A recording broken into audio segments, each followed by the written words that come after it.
Morning guys, it is 9 AM. I got up a bit earlier than usual this morning, as you can hear my voice. And I've come down to a conference that I've been a part of yesterday, and it's happening tomorrow as well. It's called the Trust Women Conference, and it's put on by the Thomas Reuters Foundation. And there's going to be a lot of inspirational speakers from around the world.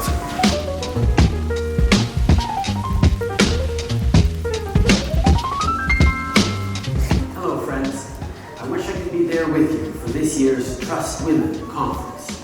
I thank the Thomson Reuters Foundation for organizing this year's event and for bringing together so many incredible leaders. As a proud feminist, I'm honored to lend my voice to today's discussions, because we know that gender equality is an issue that matters to all of us, men and women, young and old, private sector, civil society, and government. We're all in this together. So I was born a refugee. I didn't choose or migrate myself. My grandfather and their generation were forced to flee in 1948 from the northern part of Palestine to Lebanon. And I was born and I didn't understand what it means to be a refugee. And even actually until today, I try to understand what it is to be a refugee. I want to talk about, and this is important for me today, to change the rhetoric, how amazing it is in a refugee camp. There are a lot of dreamers. I travel back every year now. When you live in hard circumstances, you become like a really strong dreamer and so determined to do something in life. Right, Raya has arrived. How's your morning? Good, productive. Yeah. I'm liking this jet lag thing. Yeah? Wake up at 8, get tons of work done. Yeah, it's good, isn't it? Right, we've got a little picnic on the floor. So there's been so much going on today, guys. We've just spent hours like mingling, meeting cool people, having very inspirational chats. I've now been offered the opportunity to interview Anish Kapoor, which is he's like a big deal. Right, this is going to be like professionally filmed, guys, so you're lucky. It's going to be amazing. Hello, I'm Louis. I've got an audience on YouTube. I travel the world daily and kind of show the adventure of my life, meeting cool people, showing different cultures, and I thought it'd be really cool to just nab you for a second. Thanks for your time. To have a little interview, to talk to my audience about what you're doing, particularly here, because you're doing a lot of cool stuff. This is Anish Kapoor, by the way, world-renowned sculptor, won big awards, very inspirational. What's your involvement at this particular conference? Well, the initial idea was to make a monument or anti-slavery against, whatever, all the horrors. There are more slaves today than there have ever been. Yeah. Did you know that? I've been hearing stuff today that's been blowing my mind. And it truly is frightening. There's almost nothing we use. Not this, not those. Almost nothing we use isn't touched by slavery. Yeah. So it's all the supply chains, learning about today, the first tier, second tier, third tier, and then you kind of lose the connection of where your products are being made from. Isn't it? What a horror. I mean, what a thing. I come from India. A good portion of those many millions of slaves are in India. Yeah. And I feel deeply motivated. But in the end, what can an artist do about this? And I think that's quite a good question, because in a way, I'm not an active agent in either exposing or delivering people from slavery, neither exposing it nor delivering them from. So what can we do? I think what an artist can do is to talk about fragility. You're fragile and I'm fragile. And those slaves are fragile. And if I don't protect my fragility and you don't protect yours, how can we protect theirs? And I think that is the key. And then what's the award you're presenting straight after this? I've made a thing, which is an object, about that big and bloody heavy, representing the idea of the fragile. We're giving it to companies that seem to have shown us that they are slave-free. Yeah. And I think that's tough. It's a tough one. For all my audience watching back at home, a lot of them have got creative tendencies. They're very passionate about their creative side. As someone that's pursued your creative passions to where you are now. Is there anything you want to say to them in terms of, you know, I think a lot of people aren't encouraged with their creativity is what I'm trying to say. So is there anything you can say to encourage people with creativity? We spend too much of our time, too much of our lives involved in what we think we know. Maybe it's possible to open yourself up to what you don't know. I think that's what a studio's for. That's why I work as an artist. I'm not really interested in what I know how to do. Yeah. I'd much rather do what I don't know how to do and take the risk. So take the risk. Take the risk. That's awesome. Well, thank you for your time. I'll let you get on. Thank you.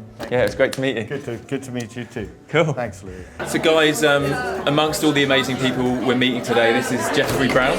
Yes. And he has directed a movie called Sold. And we're going to be seeing it tonight, so I haven't seen any of it yet, but he's just sharing with us how important this is to get out to you guys to see. It's not available yet, but when it does get released, I'm going to bring this whole thing up again and probably find a way to chat to you guys a little bit more about what it is, but after tonight, I mean... We need your help. There are lots of kids whose lives depend on you becoming part of the solution. What's, in a kind of a couple of sentences, what is it that the movie's about? What is it that you've done? So we are not just a movie, go to www.soldthemovie.com. You can look up the Caught in Our Traffic campaign there, where it's not just a film, it's a campaign. And you can see who our partners are. We're raising funds to help survivors, to prevent trafficking with education. We're building schools in Nepal, training teachers, creating awareness, but we're also vocationally training survivors and bringing healing to survivors so that they can live in freedom, so they can establish a real life in freedom from all of the fear that's been part of their past.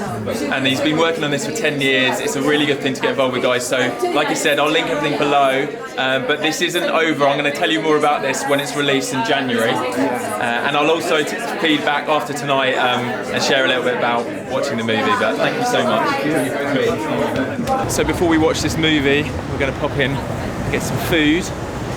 I think something about these very intense days is they're quite energy draining, so we need to restore our energies. I forgot to say, Laura arrived a few hours ago and she's been joining us, getting inspired and listening to a lot of amazing people today already. And you're going to be seeing a lot more of Laura in the vlogs over the next, however long. You're in England. Well, just however long she wants to hang around. Yeah. Helping with all the Live the Adventure stuff, but we've had some exciting ideas today and chatted to some people and done a lot of networking.